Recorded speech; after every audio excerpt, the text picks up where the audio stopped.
بسم الله الرحمن الرحيم نحمده ونصلي على رسوله الكريم أما بعد أعوذ بالله من الشيطان الرجيم بسم الله الرحمن الرحيم ولكم فيها ما تشتهي أنفسكم ولكم فيها ما تدعون نزلا من غفور رحيم وقال تعالى إن الأبرار لفي نعيم وإن الفجار لفي جحيم يصلونها يوم الدين وقال النبي صلى الله عليه وسلم الموت تحفة المؤمن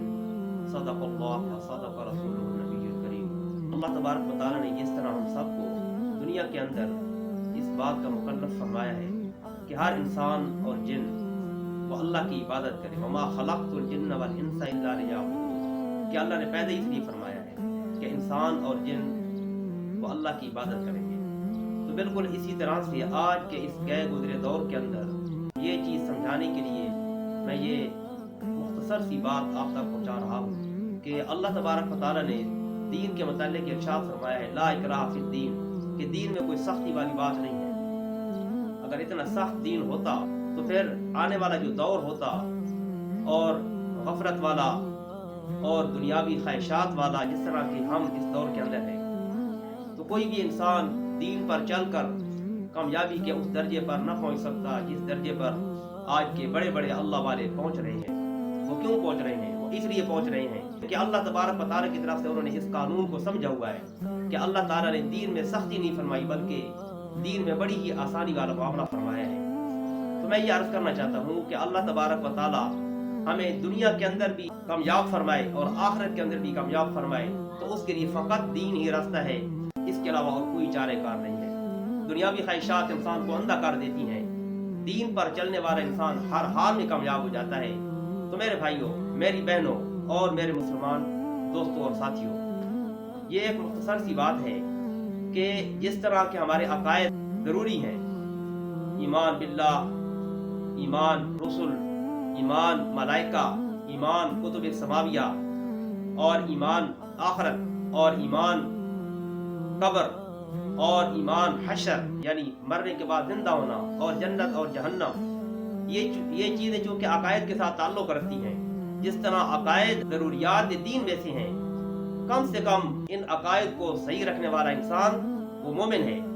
اور ان عقائد میں ذرا برابر بھی شکوک میں مبتلا ہونے والا انسان وہ مومن نہیں ہو سکتا۔ تو اسی طرح سے اگر کسی کے یہ ایمانیات موجود ہیں، اللہ کا لاکھ شکر ہے اس گئے گزرے دور کے اندر بھی ہر مسلمان کی یہ عقائد مضبوط ہیں اور ان کو یہ پتہ ہے کہ جب تک ہمارے عقائد درست نہیں ہوں گے اس وقت تک دین پر عمل کرنا بھی درست نہیں ہے۔ تو عقائد کے اعتبار سے یہ کلمات ہر مسلمان زبانی یاد کر لیتا ہے، بچپن سے ہی زبانی یاد کر لیتا ہے، آمنت باللہ وملائکتہ وکتبہ ورسلہ والیوم الآخر والقدر خیرہ وشرہ من اللہ تعالی والبعث بعد الموت، اور اسی طرح ایمان مجمل اور اسی طرح کی اور موٹی موٹی باتیں یعنی ارکان دین، نماز، روزہ، حج، زکوٰۃ وغیرہ۔ تو جس طرح عقائد کے اعتبار سے ہر مسلمان اس چیز کو سمجھتا ہے، تو بالکل اسی طرح سے میں آپ کو یہ عرض کرتا ہوں کہ آپ صرف اور صرف فرائض کا خیال کر لو۔ فرائض کا ہر انسان فرائض کا خیال کر لے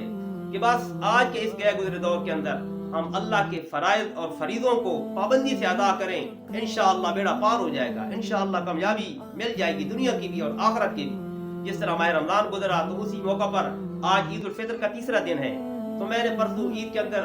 بھی یہ بات عرض کی تھی اور آج بھی عرض کر رہا ہوں کہ اللہ تبارک و تعالیٰ عید الفطر کے موقع پر یہ ارشاد فرماتے ہیں کہ اے میرے بندو، تم جو چلاتے ہوئے عیدگاہ کی طرف آئے ہو اللہ اکبر لا الہ الا اللہ واللہ اکبر وللہ الحمد، یہ میری تکبیریں پڑھتے ہوئے چلاتے ہوئے جو میری عیدگاہ میں آئے ہو، تو اے میرے بندو تم سے میں راضی ہو گیا ہوں، تمہارے روزوں کے بدلے میں اور تمہاری تراویح کے بدلے میں تم سے راضی ہو گیا ہوں۔ اب صرف ایک بات کا خیال کرو، وہ یہ ہے کہ جب تک تم میرا خیال کرتے رہو گے میں تمہارے عیوب کو چھپاتا رہوں گا، تمہارے گناہوں پر پردہ ڈالتا رہوں گا۔ اے میرے بندو جب تک تم میرا خیال کرو گے تو میں تمہارے ساتھ اتنا آسانی والا معاملہ کروں گا کہ کبھی دشمنوں کو تمہارے اوپر غالب نہیں کروں گا اور کبھی جو ہے دشمنوں کے سامنے رسوا اور فضیحت نہ کروں گا۔ لہذا اے میرے بندو تم میرا خیال کرنا۔ اللہ کا خیال یہی کرنا ہے کہ اللہ کے صرف فرائض کو کم سے کم ادا کرنے والے بنے، روزے، نماز، حج، زکوٰۃ۔ انشاءاللہ یہ جب ادا ہوں گے پھر دیکھنا اللہ تبارک و تعالیٰ کیسے ہماری دعاؤں کو بھی قبول کرتا ہے، کیسے ہمیں دشمنوں پر غلبہ عطا فرماتا ہے غیروں پر غلبہ عطا فرماتا ہے، کیسے اللہ تبارک و تعالیٰ دنیا اور آخرت کی کامیابی عطا فرماتا ہے۔ اس لیے یہ ایک آسان سی بات ہے کہ انشاءاللہ اللہ تبارک و تعالیٰ دنیا اور آخرت کے اعتبار سے کامیابی عطا فرمائے گا۔ میں نے قرآن پاک کی آیات مبارکہ تلاوت کی، وَلَكُمْ فِيهَا مَا تَشْتَهِي أَنفُسُكُمْ وَلَكُمْ فِيهَا مَا تَدَّعُونَ نُزُلًا مِّن غَفُورٍ رَّحِيمٍ کہ آج ہم دنیاوی خواہشات کے اندر پڑھ کر، اپنی نفسانی خواہشات کے اندر پڑھ کر آخرت کی نعمتوں کو بھول چکے ہیں۔ آخرت میں اللہ نے کتنا بڑا انعام تیار کر رکھا ہے۔ اللہ نے فرمایا اے میرے بندو، تمہارے لیے اس دن یعنی جنت کے اندر، تمہارے لیے جنت کے اندر وہ کچھ ہے جو تمہارے نفس چاہتے ہیں،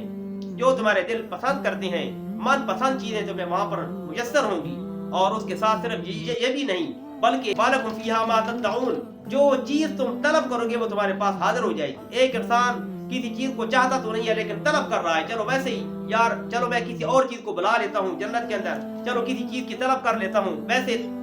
تکے کے ساتھ کسی چیز کی طلب کر لیتا ہوں، تو انسان کو وہ چیز بھی وہاں پر میسر کر دی جائے گی۔ کتنی بڑی نعمت۔ اور پھر اس کے بعد اللہ تعالیٰ نے قرآن پاک میں یہ فیصلہ ٹال فرمایا ہے، ان الابرار لفی نعیم وان الفجار لفی جحیم کہ نیکوکار جنت میں ہوں گے اور بدکار جہنم میں ہوں گے۔ وہ جہنم کی کوئی مثال نہیں ہے کہ دنیا کے اعتبار سے کتنی سخت تکلیفیں انسان کو ملتی ہیں۔ ہم مثال کے طور پر یہ نہیں کہہ سکتے کہ جہنم کی تکلیف اس سے بھی زیادہ سخت ہے، ہم مثال کے طور پر بھی نہیں کہہ سکتے، اس کا کوئی موازنہ ہی نہیں ہے دنیاوی تکلیف کا آخرت کے ساتھ، جہنم کے ساتھ کوئی موازنہ ہی نہیں ہے، دنیاوی تکلیفوں کا آخرت کے ساتھ کوئی موازنہ نہیں ہے، اس کی کوئی مثال ہی نہیں دی جا سکتی۔